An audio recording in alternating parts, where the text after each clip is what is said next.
All right, so welcome everybody. This is Miguel Zavala, and we are going to get started. It's Friday, a very beautiful day where I'm situated, and it's an amazing day. We have a great set of panelists on the theme of preparing teachers for anti-racist teaching, transforming teacher preparation programs, and I'm going to do some quick sort of logistics. Just to let folks know, this webinar is being video recorded, and we will also provide closed captioning of the video post the live broadcast. The other thing I do want to say before I introduce my co-facilitator is to think through the importance of this theme. I know I personally have been participating and learning through a lot of these amazing webinars, and it's timely and important that we really are centering racism, anti-racism, and to think through what that means in terms of education in all its forms. But what makes this unique, at least from my vantage point, is that we're centering teacher education as a field and what that means. I've seen a lot of great work in terms of practices and what we can do, and also going into the spaces of home and what families can do. But what does it mean for us who are a part of this process of educating teachers? So one quick logistical marker here. So the chat is available for all participants, and please use it as you hear and listen to our panelists and the ways in which they respond to questions. We really want you to think of it as kind of a space where you're thinking alongside the panelists, and also please use it as a resource sharing space. We've seen that used effectively. So it's our attempt at trying to be dialogical in one of these Zoom webinar platforms. So real quickly, I want to just share the program that we have. And we have the introductions will be done shortly. And then right around 4:15 to 5, it's about 45 minutes of a panel discussion. We have two large broad questions, and we're hoping that this becomes a generative space where each panelist is able to provide a response based on their positionality and where they come from. And let's see where that takes us. And then what we want to do is Rushi and I are thinking about facilitating about 30 minutes further questions that will come from you participants. So obviously, because we have a lot of people registered and more are going to be jumping in, there is no way we can actually honor every question, and that's not our intent. What we're going to do is synthesize and think through maybe 2 or 3 general themes that emerge as the questions are being posed. So again, feel free to pose questions as you hear our panelists. So I'm gonna get out of this screen share. And again, my name is Miguel Zavala, and it's an honor to be here. I'm at Cal State LA, Director of the Urban Learning Program, and I'm also co-president of the California chapter of NAME, the National Association for Multicultural Ed. And with that, I want to introduce my co-facilitator. So Rushi Agarwal Ragnath, she is at the University of San Francisco, and she and I were together with actually Anna Marie, who's one of our panelists, in 2011, kind of revamped and brought forth California name as a chapter, as a statewide chapter.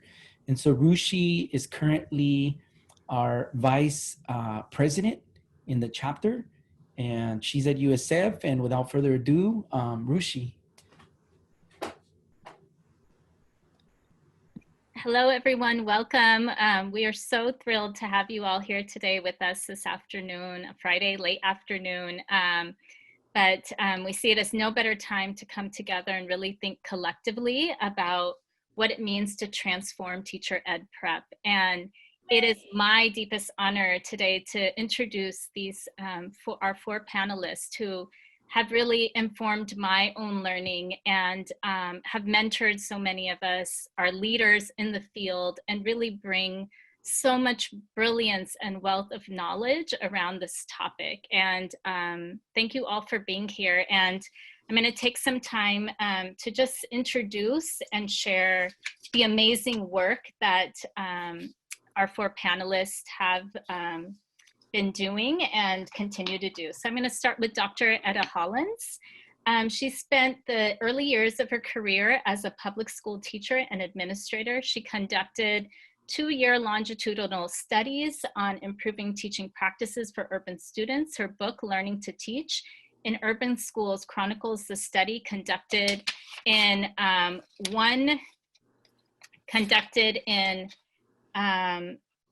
one urban public school district. She's consulted for schools, school districts, and state departments of education across the nation. Presently, Dr. Etta Hollins is Professor Emeritus at Ewing Marion Kaufman, Missouri, Endowed Chair for Urban Teacher Education. She spent the 22 years leading faculty across the nation in designing and redesigning excellent pre-service teacher preparation programs. Professor Hollins is the author of numerous articles, books, and other publications. Her book, Culture and School Learning, has won 2 national awards and been translated in Greek. The 3rd edition was published in May 2015. Her book, Rethinking Field Experiences in Pre-Service Teacher Preparation, was published in April 2015 and received the American Association for Colleges of Teacher Education 2016 Outstanding Book Award. Her more recent book is titled Teaching to Transform Urban Schools, Powerful Pedagogy and Practice. Professor Hollins' expertise is in the field is well recognized. In 2015, Etta Hollins was a spotlight speaker for AACTE, research speaker for the Association of Teacher Educators, and keynote speaker for the Maryland Cultural Proficiency Conference. She presently serves as a member of the Accreditation Council for the Council for Accreditation of Education Preparation and the Research and Policy Advisor Council for the National Association for Minorities in Engineering and Teacher Education Advisory Board for the American Educational Research Journal, Journal of Teacher Ed, Review of Educational Research, Reading Research Quarterly, and Teaching Education. We are so proud to have her today. She received the AERA Division K 2016 Legacy Award, and in 2018, Professor Hollins received the honor of induction as AERA Fellow for her contributions in national leadership in pre-service teacher preparation. Secondly, I'd love to introduce Dr. Cheryl Jones-Walker, who's my Associate Dean of Academic Affairs at the University of San Francisco School of Education. She began her career as a teacher in the Bronx in New York and continued teaching at a Boston area independent school, as well internationally in Gabon, Central Africa. Prior to doctoral studies at the University of Pennsylvania Graduate School of Education, Dr. Cheryl Jones-Walker worked at the Center for Collaborative Education in Boston, a nonprofit organization committed to improving urban K-12 education. At CCE, she was a co-director of the Pilot School Network. In this role, she worked with teacher leaders, school principals, and district officials to create the conditions that would foster engaging learning environments for student success. As a principal investigator of Blueprints, a $1.5 million grant from U.S. Office of Minority Health, she led a partnership between Swarthmore College, the College Access Center, and Crozier Hospital to provide a network of academic, cultural, and wellness support to 40 Chester youth. Her most recent publications include Identity Work in the Classroom, Successful Learning in Urban Schools, and a chapter in Transforming the Academy and Faculty Perspectives on Diversity and Education. Next, we have Dr. Antoinette Linton, and she is the subject coordinator for secondary science at CSU Fullerton. Since 2011, her work has focused on making science education more accessible to underserved children by focusing pedagogy on epistemic, can you say that word for me? Epistemic practices. Epistemic practices, disciplinary literacy, and creating healthy classrooms for Latinx and African American children. Her most recent work has been in program development and professional development focused on anti-racist, just, equitable, and inclusive teacher education practices. Dr. Linton has been in education for over 20 years and completed her EDD from USC in 2011. Since then, she has worked as a science educator, teacher educator at CSU Domingo Hills, USC, and Cal State Fullerton. Her major publications include A Clinical Classroom Process, a chapter in Rethinking Field Experiences in Pre-Service Teacher Preparation, Teaching Biology in the Age of the Next Generation Science Standards, a chapter in Multicultural Curriculum, Transformation in Science Technology, Engineering, and Mathematics, and her current work developing a mentorship practice through self-study in the Journal of School Leadership. She is also the lead faculty for the Secondary Education Department's Anti-Racism webinar series at CSU Fullerton. And lastly, we have Dr. Anna Marie Francois, our very first California named president and also founding member. She is a professional faculty member in UCLA's Graduate School of Education and Informational Studies and the executive director of UCLA's Center X, where her leadership guides the work of equity-based education preparation, development, and support for urban school communities. Dr. Francois has 30 years of teaching, teacher leadership, and administrative leadership in Los Angeles Unified School District, the charter school community, and UCLA's Department of Education. She is currently the UC representative on the California Commission on Teaching Credentialing, board president for the Center for Powerful Public Schools, and external representative of the Los Angeles School Board's Curriculum and Instruction Committee. Dr. Francois is a pioneer in leading education innovation movements. She led the design and implementation of Impact and STEM plus C3 innovative urban teacher residency programs in Los Angeles County, co-designed 2 UCLA community schools, university-assisted public schools in high-need communities in Los Angeles, and is involved in a variety of national, state, and local networks working to develop models for equity-driven, student-centered anti-racist practices within educator preparation programs. Her area of interest and specialization are educational leadership and supervision, educator development, critical multicultural education, and culturally responsive literacies, and transformative community school university collaboration. So as you see, we have so much wealth, experience, and knowledge that we're bringing to this panel. So I want to bring our first question to the panel now to hopefully help us think about the idea of transforming teacher prep.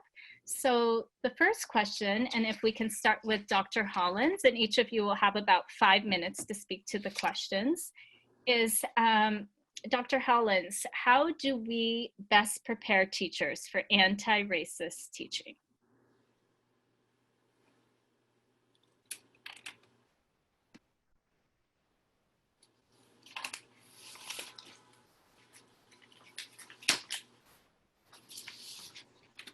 Dr. Hollins, you'll need to unmute.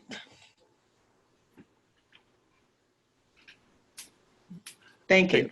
There you go. And then we're going to spotlight you. So you're the only one people will see. Okay, go ahead. All right. Okay. Good afternoon. It is indeed a pleasure to join this panel of such esteemed and accomplished colleagues, and to be able to engage in this dialogue and to share ideas. This is indeed a really broad question, and I've done a lot of work in this area, but I'm going to really focus my comments on access, preparing teachers to provide access for underserved, underrepresented groups. First, let me acknowledge that teaching is actually the single most powerful profession in the society. Teachers prepare the academic and intellectual resources for the nation. Teachers prepare our next generation to participate in and to take responsibility for maintaining a democratic society. So that is indeed a very powerful charge for classroom teachers, and perhaps an even more powerful charge for those who prepare classroom teachers. So the first point I want to make about preparing teachers to provide access for underserved, underrepresented groups is the need for transparency in the preparation process. And what I mean by that is that the planning that our candidates do in order for us to ensure that they actually understand how to think about and engage in planning and facilitating learning for underserved groups requires that their thinking is made visible to us in the planning process. So that's what I really want to emphasize. You know, when we think about the knowledge base for teaching, we're actually talking about understanding learners. We're talking about understanding learners theoretically. We're talking about understanding them culturally, and understanding the context in which they grow and develop. And we're talking about learning as a theoretical construct, but also as a very personalized construct that is influenced by culture and socialization. And we really want to understand how communities work, how people interact, what people value in their communities, and what resources, et cetera, a community has. We want teachers to understand how to fit their subject matter into what their students know and are able to do, and to be able to use appropriate pedagogy to facilitate that. So I just want to mention several tools that I think we need to make sure that all of our candidates are using, who are being prepared to teach students from diverse cultural and experiential backgrounds. The first one is a class profile. Candidates really need to demonstrate that they understand students individually and collectively, and that they understand the patterns of knowledge, and that they can observe the responses of individual students. Candidates need a community profile so that they actually understand what is available in the community, what the community values, what kind of challenges the community faces, et cetera. Candidates need to also use a curriculum map so they're able to properly frame curriculum for particular groups of students based on the subject matter knowledge, et cetera. And the final tool that every candidate needs to be able to use is the tool of documentation. I think that teaching may be the only profession that does not require regular documentation of the practice. And as we can see when we're not documented regularly, that many ethnic minority children will fall behind. And in elementary school, they very often are retained in a particular grade level. And when they're passed on to the next teacher, there's no documentation of what went wrong, when, where, and how, and what kind of interventions may have been tried. And so the child gets to repeat a whole grade and may be repeating the exact same thing. We have a similar kind of a situation in high school where children fail a course and they have to repeat the entire course. I think my time is about up, but I wanna just mention one other thing before going, and that is this whole notion about framing the curriculum, about positioning the content within the structure of the discipline, focusing with a clear purpose, and ultimately contextualizing so that our students actually have access. By contextualizing, I mean fitting whatever it is that we're teaching within what the student knows and can do, and within a context that is familiar, and using resources from the community whenever possible. I think my time is about up, so thank you. Thank you, Dr. Hollins. That was exactly 5 minutes. Dr. Anna Marie, I was going to have Francois. I was going to have you respond to Dr. Hollins, and really, she brought up so many important points around access and transparency and framing curriculum and documentation. So I thought, you know, these myriad roles that you play into, I'm wondering how you are thinking about this idea of preparing teachers for anti-racist teaching. Sure, thanks, Ruchi. And before I get started though, I must have say a personal and professional shout out to you, Dr. Hollins, for the incredible work you've been doing in this area and having laid a path forward for all of us. I do not want this night to go on without acknowledging that. I am filled with gratitude. I think that we can't really talk about access and transparency in teacher education until we grapple with who we are as a field and who we are as individual teacher preparation program. I think that we talk about transparency, we stay up in this kind of conceptual model of what, historically what educator preparation programs are. I think that what history is telling us right now is that we really need to interrogate and identify for ourselves our own kind of identity and positionality as program.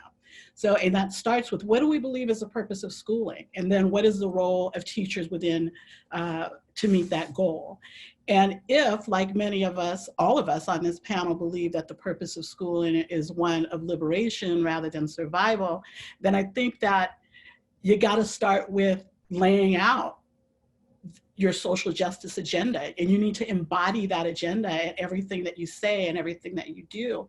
And when I say, embody a social justice agenda, I'm talking about us as programs, and I haven't even got to the students, I'm talking about us as faculty members that are designing programs, right? That we have to explore what equity, social justice, and anti-racism means within our particular context, because that's what it's going to look like, because it's going to look differently within and across urban, suburban, and rural communities. I think another thing, and then we need to be able to articulate that publicly. We need to stand on those goals, those values and principles, and we need to do so unapologetically. I think oftentimes in the field of education, we feel like we can't say we believe in anti-racist education. We don't grapple with the ideas of white supremacy publicly. This moment is telling us that we better. And when we do that, then we are embracing teaching as a moral imperative, and we're embracing teaching as a political act. And we're viewing teachers now as practitioner scholars, as well as activists. We've been having a lot of conversations over the last decade or so about how when we talk about the work inside of teacher preparation, we oftentimes talk about it in terms of our students. How are we going to prepare candidates?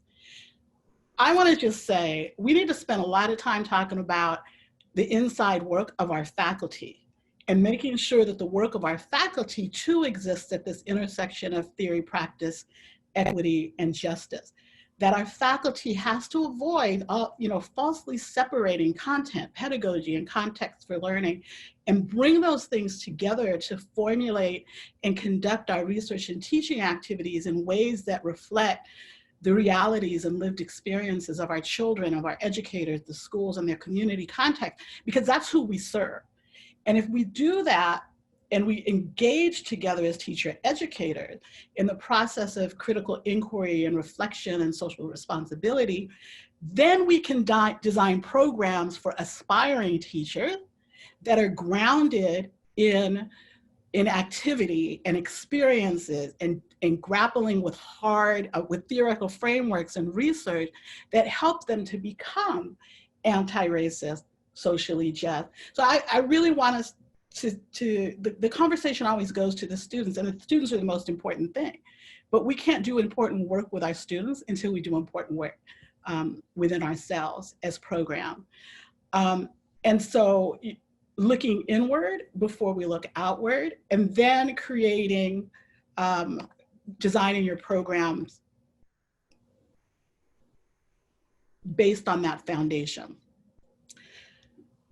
As I knew I was going to do, I was going to talk longer than 5 minutes, but Ruchi just sent me a message that said my 5 minutes is up.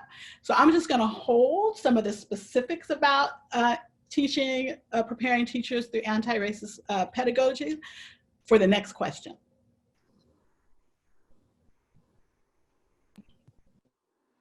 Thank you so much, Anna Marie. I think those are such really powerful questions that you started with. Who are we as a field and who we are as individual teacher education programs, and looking inward before we look outward. And so Dr. Antoinette Linton, I would love for you to, that's my timer, I apologize. I would love for you to speak to kind of what Anna Marie was saying, and also your own views on this question. I think both Dr. Hollins and Dr. Francois are super on point. I stress in my own science ed program, and we're having deep discussions about this at Fullerton, about the identity work that needs to happen with our candidates, how we choose our candidates, how we can choose individuals who want to protect children and who are competent in their pedagogy and their subject matter. I'm secondary. We're a secondary department. And the framework I use with candidates about who they are as folks, one, I have to demonstrate the fact that I've done the work as a teacher educator. So I can't have my candidates do something that I myself am not willing or able to do. I think that's part of the patriarchy. I think that's part of white supremacy. Do as I say and not as I do is a foundational concept with that. So if I'm teaching future teachers, I've got to be a teacher. So when we say we got to be transparent and we got to keep documentations, as a teacher educator, I still keep a planner. I still keep notes on my candidates. I'm demonstrating the work.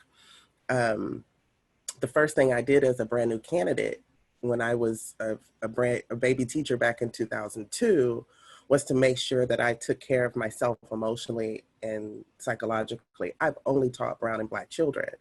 And I was at a school in San Diego that was 83% Mexican American.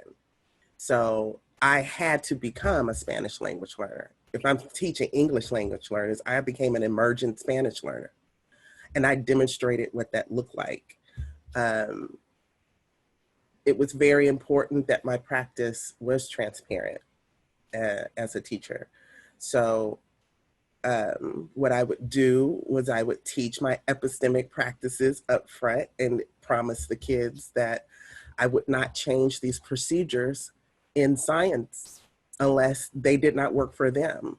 So by November, my kids had autonomy, my Black and brown kids had autonomy. And by April, they could teach someone else how to do it. My whole goal was to empower my kids. One of my mottos is kids should feel more like themselves once you've taught them than before you taught them. We're not in the business of dismantling kids. We're not in this business of assimilating them into a society. We already see what assimilation looks like. The world's coming to an end. We already see what traditional educational practices produces folks who don't know anything about civics, folks who don't know how viruses work. So how we're doing our thing and how we engage in anti-racist teaching practices is not only going to empower brown, Black, Asian, Pacific Island, indigenous kids, but it's going to save some white folks too. So we're not playing about what this thing is. Etta Hollins often quotes the NAEP data, and she says that there's no demographic in the country that's 50% or over literate in English, language, or math. So as we engage in traditional practices of constructing teachers and being completely blind about our own practice, we can't even get white kids to read anymore. And the model minority kids are at like 46%. And they're supposed to save us. So I say all that to say, kids should feel like themselves when they leave us. They should be empowered to be first-class citizens in their own communities. We should have a transparent practice. And we need to get our acts together as teacher educators. So what does that mean? That means if you need to have a transparent practice yourself, that also means that whatever kinds of pedagogy you're presenting to your students, you need to be acting within that. Um, if you're an anti-racist teacher educator, that means that your policies, your procedures, your ideas, you shift from going, well, it works, to does this support white supremacy as we know it? And if it does, you need to stop doing it and come up with something that works better. And I think lastly, we can take some concepts from our medical professions where we articulate the practices that work. We need to work as a profession moving towards communicating and developing repositories, developing places where we put our work that's directly linked to empowering children in underserved communities. We need to be using that work.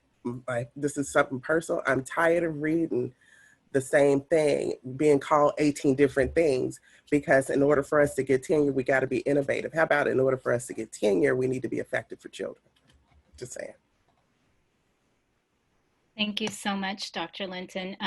You bring so much powerful notions to this, and really the idea of being transparent and making our own practice transparent as teacher educators was a big takeaway for me. And the quote of the idea of kids should just feel like themselves, right? And that sounds so simple, but like kids should be able to go to school and feel like themselves. So thank you for that. And next we have Dr. Cheryl Jones Walker.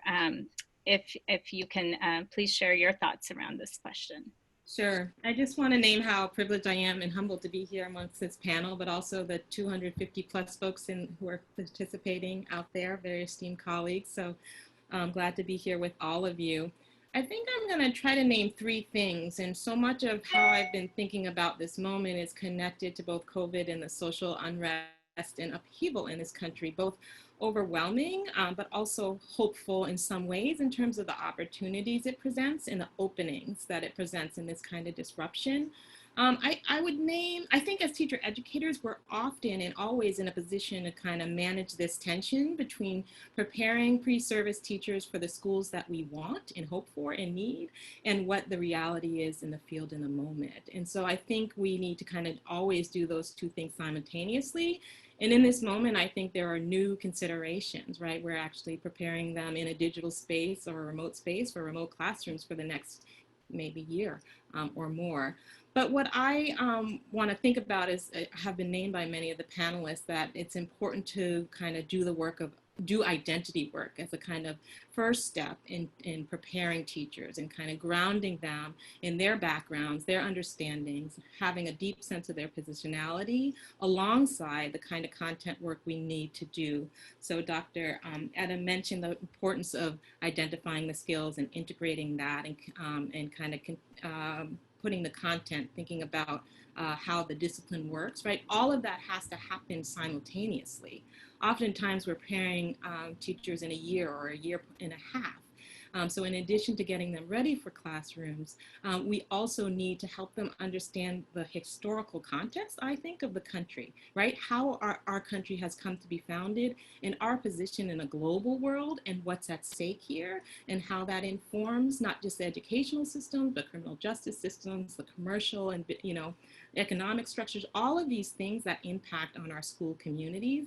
And having a real understanding of that, I think, is key to having those teachers positioned to really be effective with those students, right? To have, be able to do that identity work and to be able to really show up and understand what the needs are of the students and the communities in which they are going to work. So I also would say, building on Bettina Love work and other folks, that we have to not tinker around the edges, right? We can't think about simply reforming and making small changes, right? We have to see how we can really remake and reimagine the system. And I think that's in many ways, while despite how disruptive and how many new issues of access are surfacing for us as we move into this academic year, I also think that it provides an opportunity to just do much better by kind of focusing on what we know works and what is important for good learning and teaching and humanizing practice. So many of us are worrying about time loss. So many of us are worrying about things that we may not have control over, but if we really get to the root of the ways in which we've been trying to design schools for liberatory education, we can take this moment to both to prepare for new possibilities and to really ground ourselves in that work. And that's one thing I'm hopeful for. We watch so many teachers really required to be creative, to be responsive, to understand the context that families were operating in, all important practices that we need to be doing all the time. And we're forced to do them in this moment, which I think we can learn from. And I think it's something that we will continue in the future. But in addition to that, I think that we can just break this moment open to look and think deeply about what the design ought to be when we're back in person with kids, and how we're going to be more responsive to the type of trauma that they're going to show up with, and that has kind of been added on top of some existing challenges that our families in many communities have been dealing with over time. So I think I'll stop there. Thank you, Dr. Jones-Walker. You really highlight the complexities of what teacher preparation means and looks like in this current moment. And I think that's a really powerful segue into our next question. But also, as Miguel leads us into the next discussion, I just want to encourage you all that there's a Q&A button as well as a chat button. So if anything comes up for you, please put them in the Q&A, because after this next portion, we hope to sort of lead the panelists toward some of the questions that you have and are thinking about as that get generated for you while you hear the panelists speak. Awesome, and thank you, Rushi. I think the logistical stuff is important, especially some people have jumped on as we're going through this. Also want to add, some people are posting some amazing kind of conversations happening in the chat, and feel free to copy your own piece of that chat and then paste it in the Q&A if that's the question. Somebody posted something around stances of anti-racism that I might bring up. The other thing we mentioned earlier is to be honest, we cannot get to everybody's questions, but what we're going to do is Rushi and I will do our best to kind of synthesize these analytically and then generate 2 or 3 and pose those back to our panelists. So I have the second question that I'm going to ask of the panelists, and I also want to invite the panelists to engage in a dialogue the way it's unfolding, but also feel free to, if you will, jump in. We will set kind of a time marker of 5 minutes. If you go under, that's fine. And if you want to add on to what somebody's saying, please feel free to do so. This question is on what does it mean, given the present moment? What does it teach us about where teacher preparation programs need to go? And by the present moment, I'm talking about the histories of oppression, but the white supremacy, we got to give it a name. And it's latent, it's historical, and it's very felt. And we also see the palpable, as some folks are reminding us, anti-Blackness that needs to be named. But in my work, also thinking about the anti-indigeneity. And so how do we see all of these dynamics of power unfolding before our very eyes that are impacting almost everybody? And it's very hard. I know when I did teacher ed earlier, to kind of bring these issues into my teacher education work, it took some dialogical work in reading text, but now it's let's look at the news. Let's talk about what's happening in our lives. How could we not name white supremacy for what it is? So thinking about that, and again, the question is about where teacher preparation programs need to go, where they should go.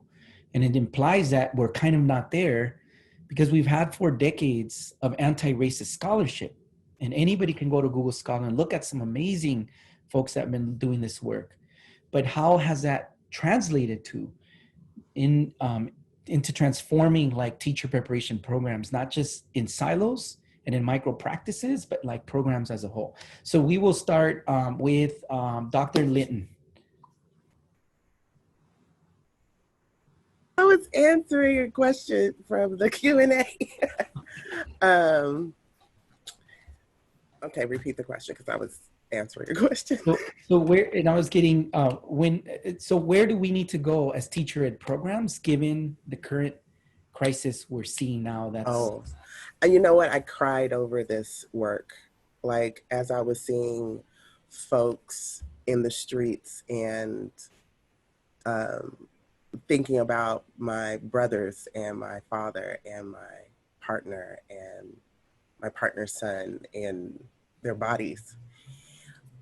And I told my cousin, who's going to be a principal, like, part of this is teachers' fault. And I know that's very triggering, right? How do you go, in the last 40 years, what have we been teaching people? We want to talk about the system and these people being heartless and the policies being cruel. Well, last I checked, they came through our schools and colleges. We educated these people who are being cruel and crazy right now.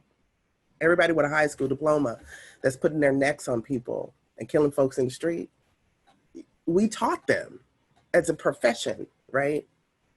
And if we don't own that, if we don't get mad about it and start shifting from this kind of whatever school of thought we're engaging in now, if we don't come into this space as elders and root from our indigenous knowledge on how to form community, how to have each other's backs, how to not be crazy people, I think that's the first place we need to start. We need to care for one another. And I work in a department where my number one job when I first got hired there was, I told my colleagues, I'm just getting to know everybody's crazy.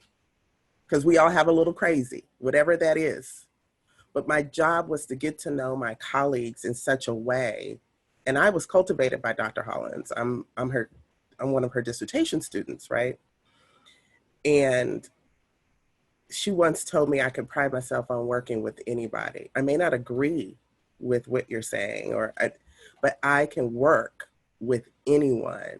And so that calibrated me to see my colleagues' strengths. So I may be working with someone who on the street, I would cross the street. But my job is to find what their strength is and make it work for children. My job as a teacher educator is to always focus on the kids in the department meeting, in the coffee room, when somebody walks by my office, talk about what you're doing, helping kids, right? So I think the first thing we need to do is situate ourselves as people working together to protect children, one, and not being nasty, if that makes sense. The second thing is, I think teacher educators, we need to have a body of teacher ed knowledge. We need to agree on what that is, right? When I talk about lesson cycles, and some of my colleagues look at me and go, what's that? That's a problem. When I talk about theoretical frameworks or social context of the classroom, or using a vignette, a case study, professional learning communities, I got taught what teacher ed pedagogy was. And just like I was versed in science pedagogy and biology and chemistry, I'm versed in teacher ed pedagogy. And so I'm using the canon knowledge and I'm tying back to that.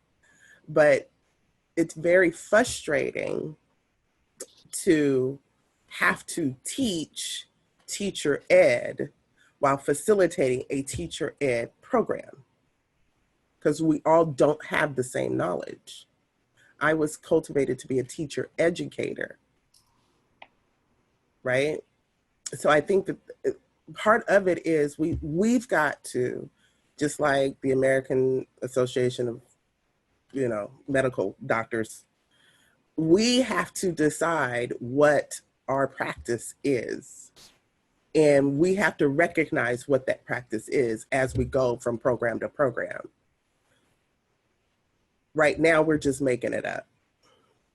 And we get to call it whatever we want to call it, which doesn't give us the depth of knowledge that we need in order to hold each other accountable for who we make for other people's kids.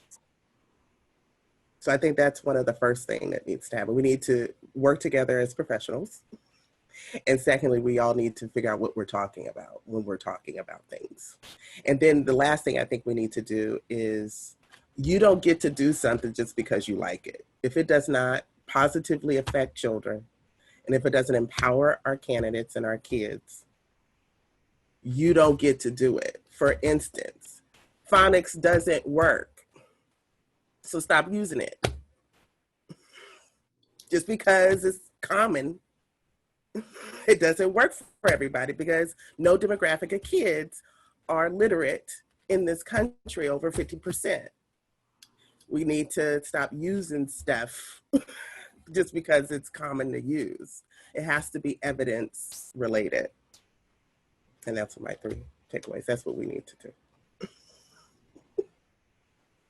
Thank you. Thank you, Dr. Litton. And you raised some really important points that have me thinking about like our profession, and sounds like we're in some trouble when we can't begin to define these things.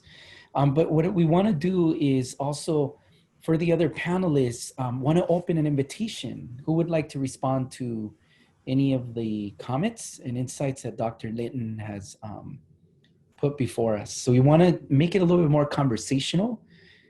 We can also shift to like, here's 5 minutes, but conversational as well is a possibility. And we're opening that now. I would like to respond.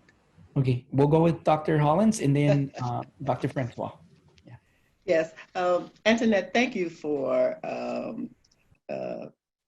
bringing our responsibility for the situation that we actually observe in the society. I think that's really an important point of taking ownership for the outcome of our practice. I think that's really important. And it goes in many different ways. So as I've looked out both at the coronavirus and the response to the coronavirus, and I've looked at that from many different ways, thinking about how our work is represented in that, but also thinking about how our work is represented in what I consider to be racist teaching practices as well, and the sort of impetus that we have to continue engaging in those practices. You know, like I was thinking about how people become confused when they hear different perspectives on what is going on, either politically or socially, or now even medically. They become confused. And when I hear the confusion, what comes to my mind is the pedagogy that's used in history and social studies teaching. Because one of the things that students should learn in their middle and secondary history courses is how to source information, how to use primary sources, how to use some standard for the evaluation of knowledge. That is, to me, the most basic thing that we're teaching in history education. And when I see how our people can't understand what airborne means, or they can't understand the concept of molecules, so science people are not using that concept, what that says to me is that something went wrong in our science teaching. But on the other hand, Antoinette mentioned something that's really dear to my heart, and that is this whole thing about the teaching of initial literacy. So right now, the profession is moving towards something that's called the science of reading.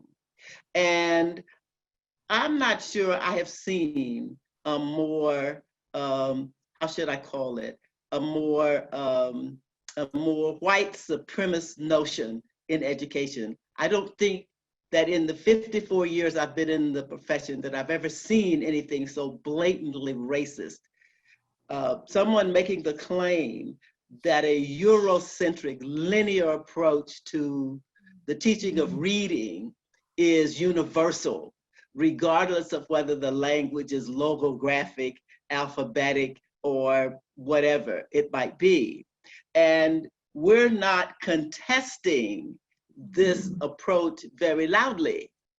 And so this whole system, when we look at it, or when we look at some other kinds of decisions that are being made in terms of the curriculum, in terms of what knowledge is privileged and what knowledge is not, and what people learn about, you know, the history of Black folk in history is basically a history of oppression.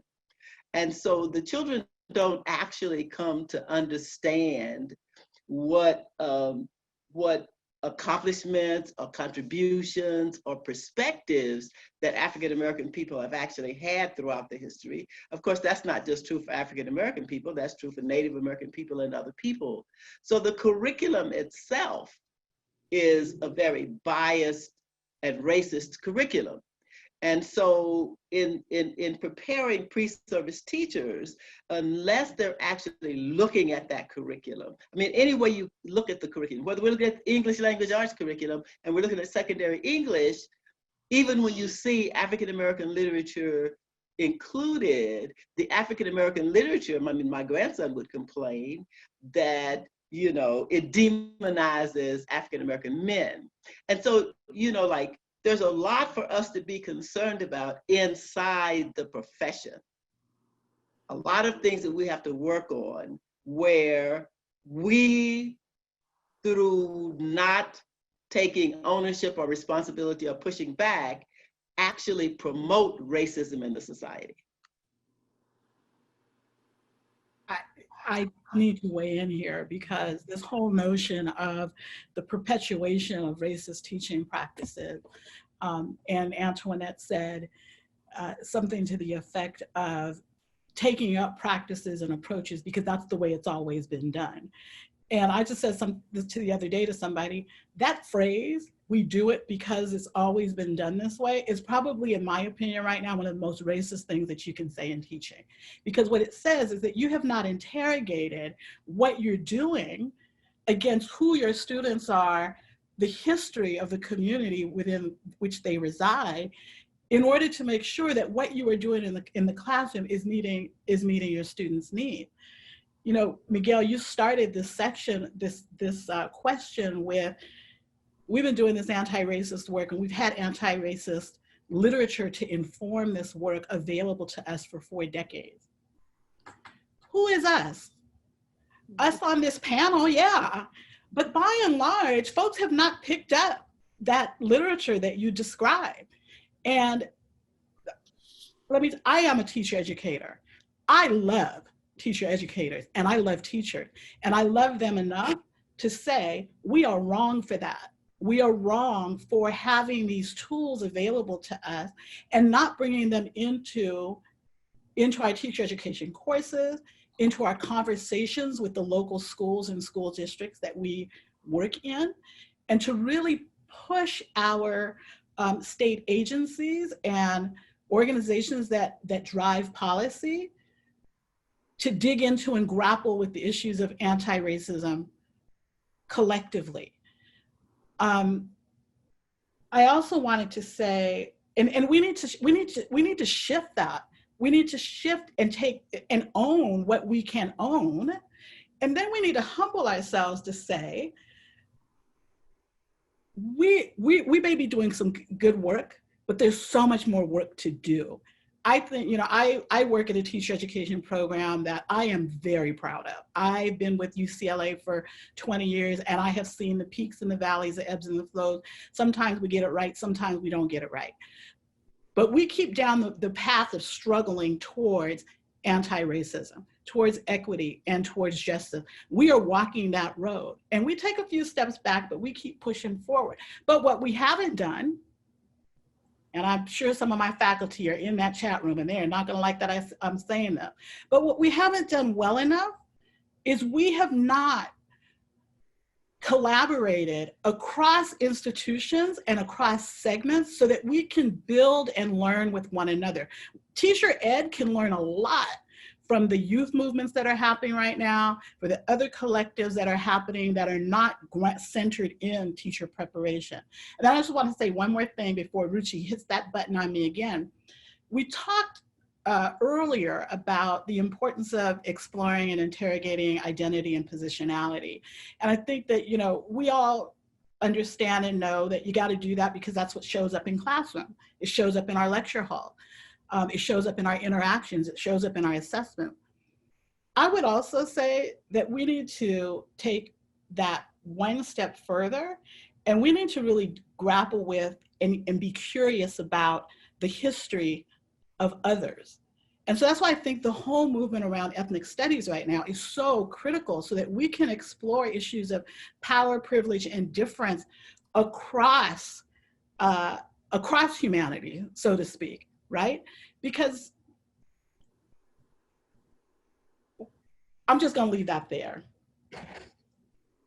I think I'm gonna be done for right now. Somebody interrupt me before I start up again. Yeah, no, I mean, I was gonna go a different direction, but I really appreciate it, Anne-Marie, right? Like the work of identity is not simply just to interrogate ourselves and our experiences and position ourselves, but it is to think about that interaction, right, between teacher and student in the classroom and the direct impact on teaching and learning, right? And so understanding each other's history and being engaged in that work from a kind of outward in, inward out, right? So that we can really understand what that means for learning in classrooms.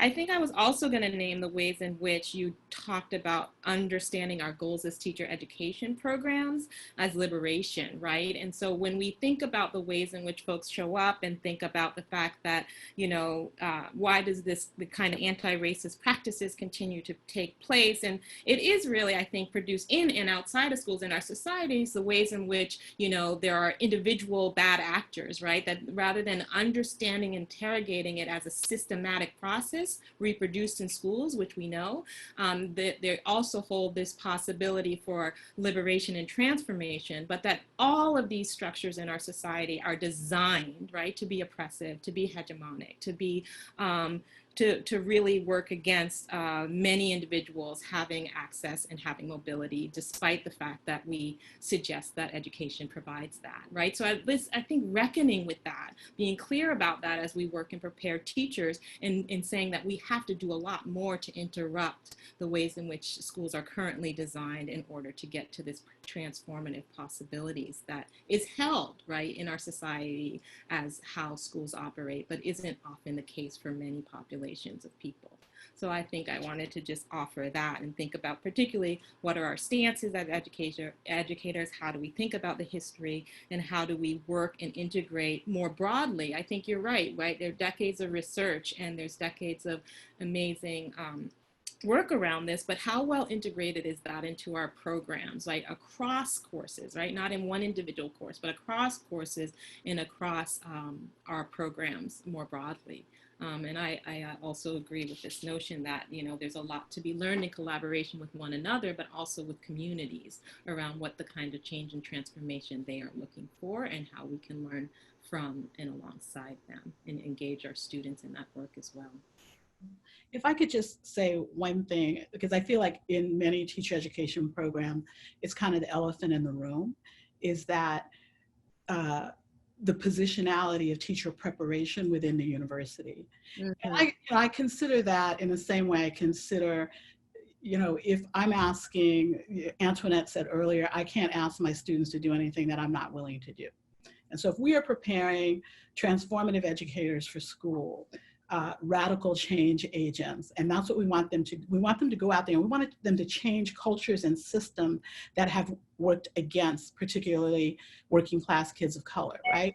If we want them to do that, then we too need to, okay, we are marginalized within the university. What is it that we do as radical change agents within the university?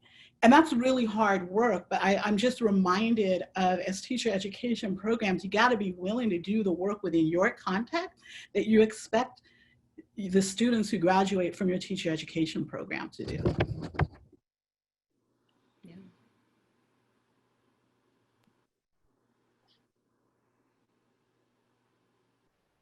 Thank you. Rushi, you wanna? Yeah, those are some really powerful points. And as I was kind of reading through the questions folks are starting to put in the Q&A box, and also really thinking about what our panelists are putting on the table, right? And I was really drawn to Dr. Linton's idea of holding each other accountable. And I think in different ways, the other speakers spoke to that, and the idea of like how knowledge is privilege and not privilege in schools, and how we need to do so much in the profession, and holding the profession accountable, and perpetuating the idea of putting teachers in schools that are just going to create these harmful practices. And so what I'd like to ask the panelists now is, how do we hold each other accountable in this profession, whether it's like what Dr. Francois was talking about, like us as the teacher educators, or us leading the programs, or is it within teacher preparation and who we're preparing to teach and how? So I would really love to learn from you all about what you think about sort of what Dr. Linton led us with.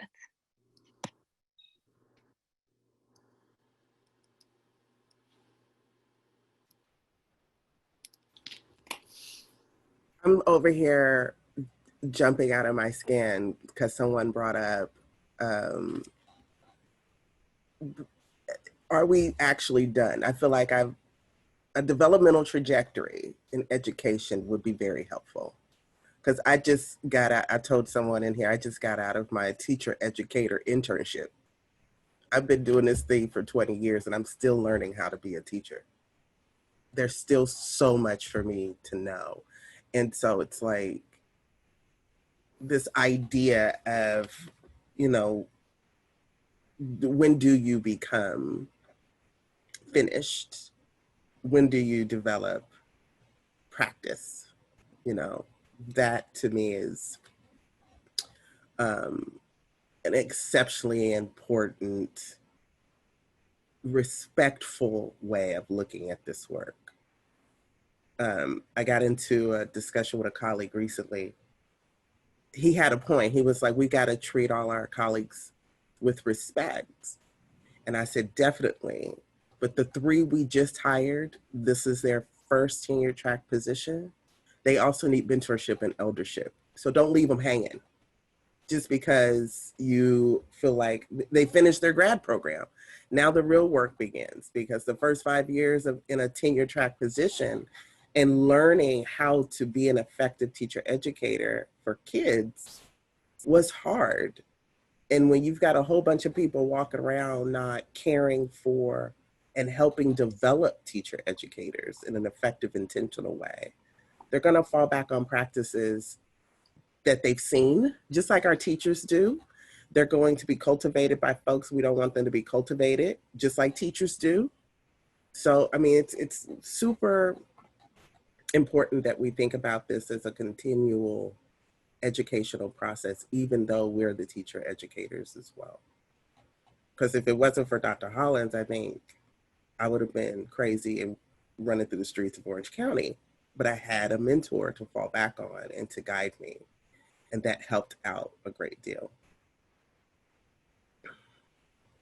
I think this whole question about holding ourselves and our colleagues accountable is an interesting one, and I'd like to take a little different take on it. I think that what we might focus on is speaking into how our profession is constructed, how our profession is regulated, how our profession is surveilled by outside and non-educators, and what is our role as teacher educators to show up in spaces where decisions about our profession are being made. And this may be because I had a commission meeting all day today and yesterday that I'm thinking about, my role on the Commission of teacher credentialing. I see my participation in that as contributing to the way teacher education is framed in the state of California. And I think that we all, and the commission will say this too, that there's some good things, there's some bad things. But what I feel like it's not accountability, but what is my responsibility to my colleagues and to my profession to speak into the decisions that are being made. Because I can tell you, Miguel, I'm gonna pick on you again, 40 years of research around anti-racist teacher preparation and pedagogy. And we don't talk about anti-racist, well, we do now because of this moment, but it's taken all this time for us to talk about it at, with our licensing body. And, I wanna say congratulations to us for going there right now. But unless educators like us, and probably everybody that's on this chat right now and in this webinar, start showing up in those spaces, the road is only going to get longer. So in that sense, it seems to me that we're talking at a couple of different levels, all of which are really important for our participation. Sort of when I hear Antoinette talking about holding each other accountable, I think of collaboratively designing programs and courses and agreeing upon a knowledge base for our program and a philosophical stance. What is our purpose and how are we going to attain that purpose? And once we've done that, how do we monitor the stability of our knowledge base? How do we keep our colleagues on course, and how do we keep ourselves on course with that knowledge base so that that knowledge base is stable until we communicate and decide as a collective to make that change? Because right now, one of the bigger problems that we have in teacher ed that we don't talk about very often is that very often we don't know exactly what teachers are learning, because faculty own courses and faculty change courses whenever they get ready, and they change the learning experiences whenever they get ready. So it's difficult to have a developmental trajectory in teacher preparation until we come to an agreement collaboratively on what it is we're doing and how we're doing it. I think that's one kind of a level of the work that we actually need to do together in our respective programs. And actually right now I'm working on a book to try to give some input into that whole process. But the other piece of it is how we participate politically in the both the internal university power structure and the external power structure, because we have multiple levels of the external power structure, one of which you're talking about at the state level, where we're actually working with other people who are doing more direct policy kind of decision making for a state.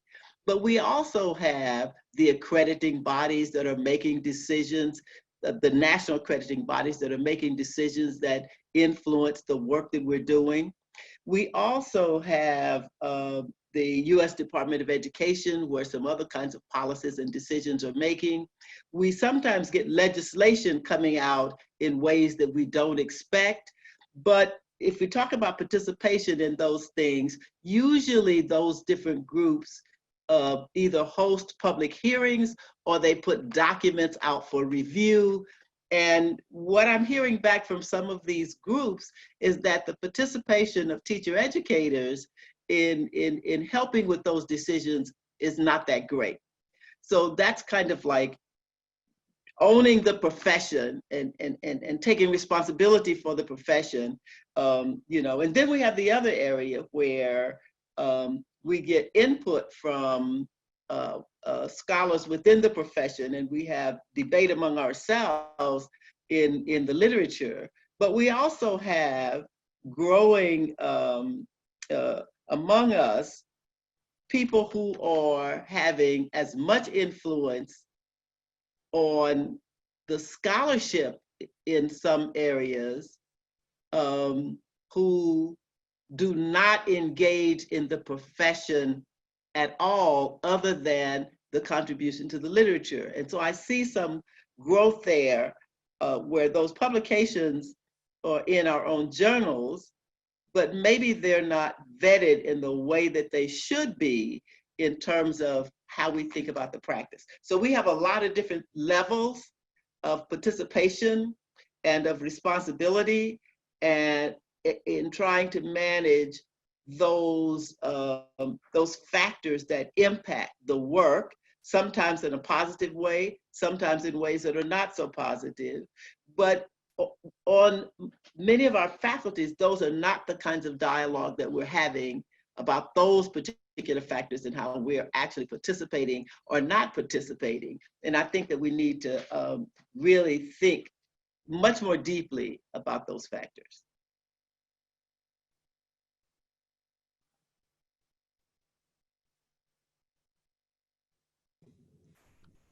Thank you. Well, I want to jump in here.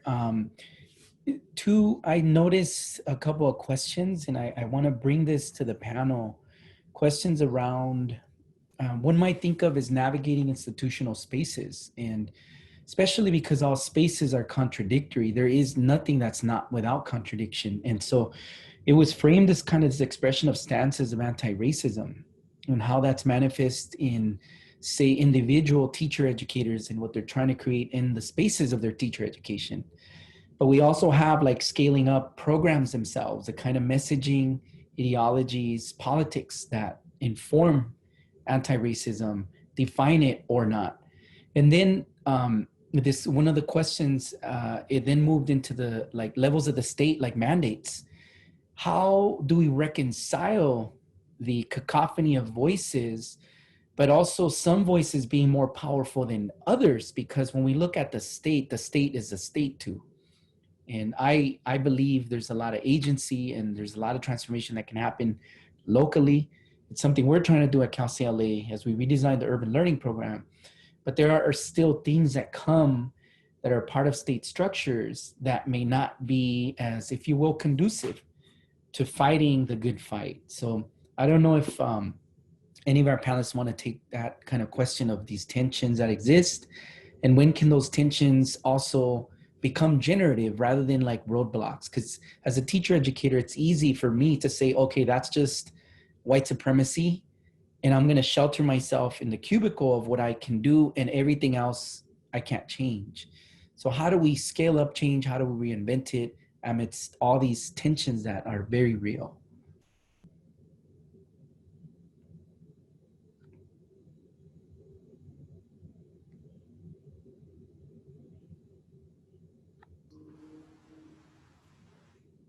I guess I'm thinking about this question of navigating institutional spaces and wondering about how, like, maybe the structure of our work, right, of institutions may get in the way of some of what Antoinette is talking about in terms of showing up for the field, right? So what are the ways in which we're kind of positioning, pushing at our institutions for the kind of education programs we want to design and we believe in, and that work kind of being challenged in this moment in higher education in particular, but also the interest in kind of supporting faculty and being engaged and pushing around both standards and some of the assessments and kind of being present at these meetings to kind of give voice to these concerns and pushing some of the policy making.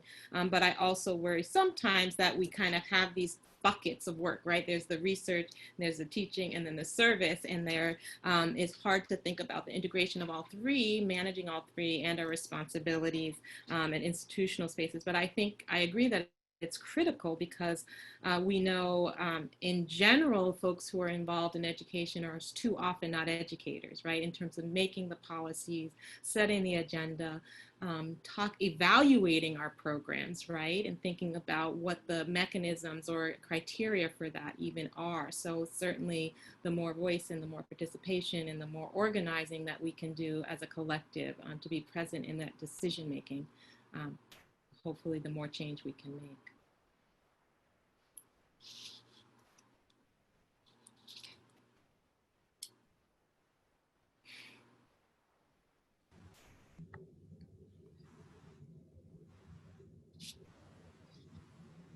These are the pedagogical pauses that are needed, but Dr. Hollins here.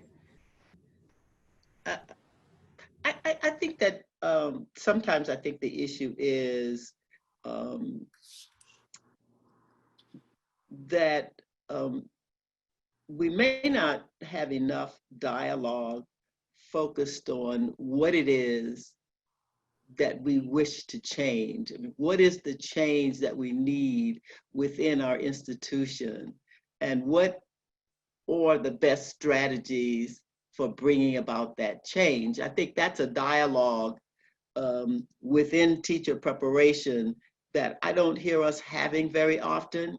And sometimes when we do have that dialogue, we're able to actually come about with change that we thought was impossible.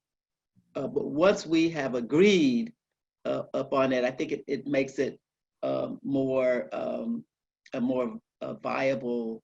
We can identify more viable avenues for actually bringing about that change in policy or in practice or whatever we're trying to change within the institution. I think sometimes we think individually as opposed to collaboratively, and that we take individual action as opposed to representing a collaborative, collective action. I just want to echo that, because I think one of the kind of low-hanging fruits of this, and in terms of our institutional change, is who are the allies on our faculty who do have status, who do have power to get things changed at the university? Whose voice is the power listening to if it's not in teacher education? And I've multiple examples of that come out of UCLA, and really talking to folks who maybe they're not the loudest, but they recognizing their power within the institution and then bringing them along as your allies so they are able to use their power to help teacher preparation get to become what we envision it to be. I will say that at UCLA, and I've been there for 20 years now, I can tell you that I talk to my teacher education colleagues across the country, and they cannot believe how well regarded and respected and important the work of teacher preparation is within the School of Education. And I can point to faculty members in the School of Education, like Megan Franke, like Tyrone Howard, like Pedro Noguera, even though he decided to go over to USC, like Bill Sandoval, who have used their power and privilege in support of teacher preparation. And it matters. It absolutely matters today. And so we really need to, I think, hold hands as a collective, find your allies, hold hands as a collective, and be unafraid to ask for radical change. Thank you. And so we're at 5:20, and just want to do a quick time piece. We originally said we'd end around 5:30. What we want to open now to the panelists is any kind of, not last words, because it's all generative, but we rarely have, and Rushi and I were talking about this as we plan this as co-facilitators, we rarely have an opportunity where we really are hearing amazing African-American women articulate and bring their perspectives, their positionalities. And I think this needs to be named, and it's important. And we were intentional about the way we set this up as well.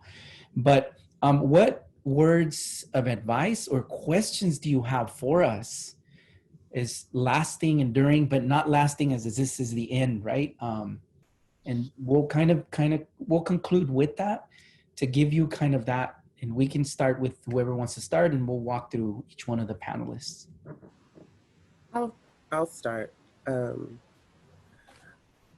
The idea I'm leaving with as a panelist participant, because I've been participating too, is this is an elephant and it's huge. I want to take a piece of it that is digestible and that I can feel like I'm moving forward. So I was telling one of the attendees who were saying, these kind of conversations don't count towards scholarly research. And I said, well, let's just start a journal so it can, right? Let's just put it out there. If the white supremacist institutions can come up with a journal anytime they feel like it, we should be able to do such things too, right? And I think taking on what Dr. Hollins was saying as the layers of power structures, find a space where I can do the most work. It may not be nationally, but I can definitely support Dr. Francois with the CTC if she needs anything. You know, you need me to make a pitcher of glass water, I could do that. But it's the point of being active in the spaces that are organic for us.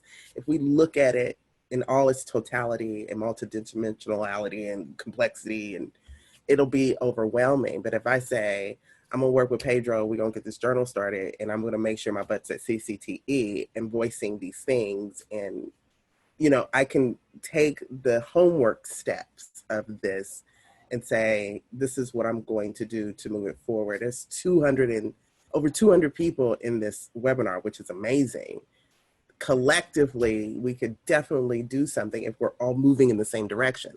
We may not have the same kinds of skates on, but we're all moving in the same direction. You may have your, inline, and somebody may have traditional, somebody may be on a skateboard, but we're all moving in the same direction. And I think if we can just look at it that way and not get discouraged into acting, we can make some things happen.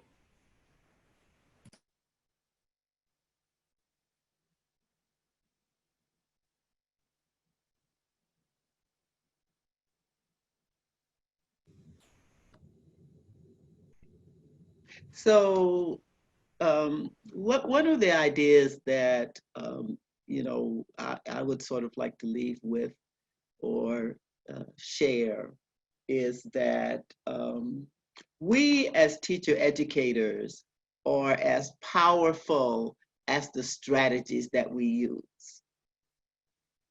That if we think together collaboratively, we can develop the strategies to make anything happen that we have decided collectively will happen in teacher education.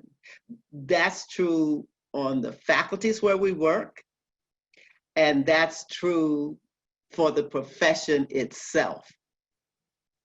So if you sort of look at the history of the profession, and you look at the things that educators have worked collaboratively and collectively for, you will see that they have been able to support those things in coming to fruition.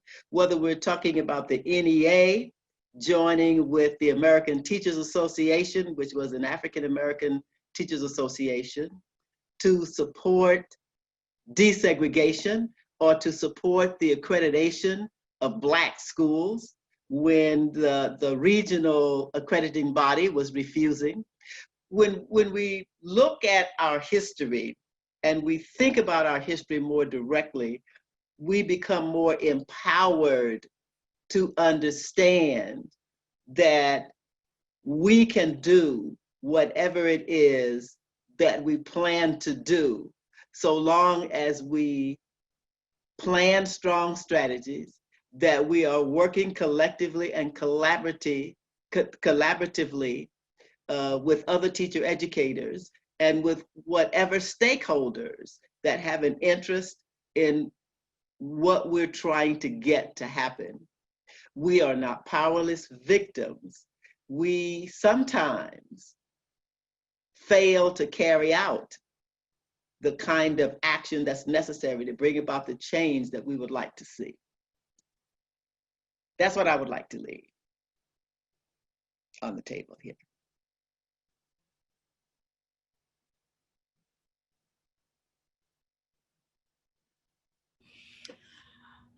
I can't add anything to that. I thought that was beautiful and important and profound. And I hate to be the one to sound corny, but I will.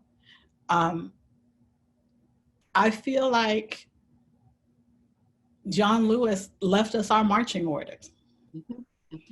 And he left it to all of us. And if I think about what he asked us to do, and I think about who he and his allies were and what they went through so that I could be sitting in this chair on this panel with you all, it is incumbent upon me to continue to do the work, to join hands with you all, to continue to do the work. And so we have our marching order. The question is, are we invested enough to put our boots on and get to marching and to stay the course over the long haul? And yes, I absolutely agree, Dr. Hollins, we can do anything we put our minds to do. I could guarantee you that all 5 of us, 1, 2, 3, 4, all 6 of us, 7 of us, 6 of us on this call, we were raised to believe that. All 208 people in the chat were raised to believe that. Well, let's enact it, not just in our personal lives, let's enact it in our professional lives, because that is our life.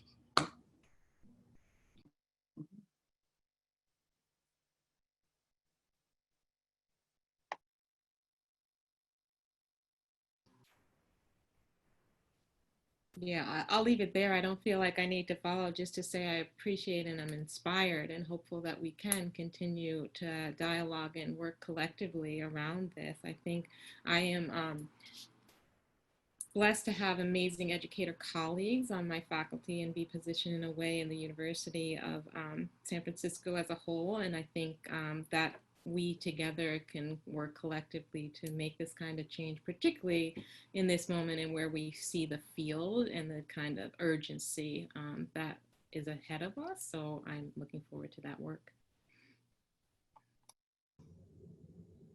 Well, thank you all for, your inspiring words. And Rushi, is there anything you want to say? And before I put a slide and a shameless plug to our next year's conference, which pretty much ties in with the spirit of what's been communicated. I just want to express so much love and gratitude and admiration for our panelists and just being with us here today and letting us all learn with you and from you. So thank you so much. And yeah, it was really beautiful to hear your ending words as well. So before we end, again, thank you first and foremost to the panelists, the time, the commitment, the preparation, the dedication. Also want to thank the participants, the attendees. And I know we had a larger number, and I think what's happening too is folks, they're eventually going to all get access to the video recording, and we're going to close caption that. But we're also thankful for the College of Education, the Charter College of Education at Cal State LA, and also California NAME. And just before we leave, I will leave you with a slide of our next conference. And I think it is going to be very powerful. It is going to be on May 1st. And it's themed Abolishing the Colonial Project. Dr. Bettina Love will be our keynote speaker. May 1st, Merritt College in Oakland. So it's a historic place. And May 1st is also a very important day. So I'm going to stop sharing here. And with that, again, thank you. Thank you so much, everybody. It's a beautiful day. I'm leaving inspired with a lot of hope. And I personally needed to hear the voice of our own agency and our capacity to transform what we can do. And there's lots of work that needs to happen. So bye, everybody. And we are done with today. Thank you. Thank you, everybody. Thank you. Thank you. This was awesome.